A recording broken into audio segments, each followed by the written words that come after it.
Dito kami guys sa May Naga City. Nakakahirap din na hindi ako nakakaintindi ng Tagalog o hindi English eh. Nakakaintindi naman eh English. Eh di ako yung mapapalaban ng Englishan ngayon din eh. Alam nga naman ako mag-Tagalog, di mo maintindihan para ako pulaga din eh. Kaya pala wala napansin sa akin kanina no, may nabili ng wipes. Sabi kayo maliit lang ho, abay, nakamalag lang sa akin. Gusto pala yung English ay siya. Mapapagama lang pang foreigner din. Merong isang apam din yung kasama. Kung yayari isa pala sa iyo, mami, ano. Pero na naman ang babae na angat-angat sa buhay. Ito gusto ko. Ano? Andun ata sa kabila. Pambabae.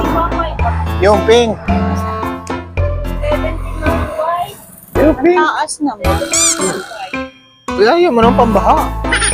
Ito. Eh, maganda rin yan. Ito? Oo. Pero mas ano, mas.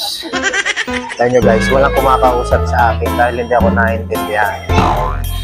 Inik ako na imik din. Ganda lang. Ito atang kasya eh.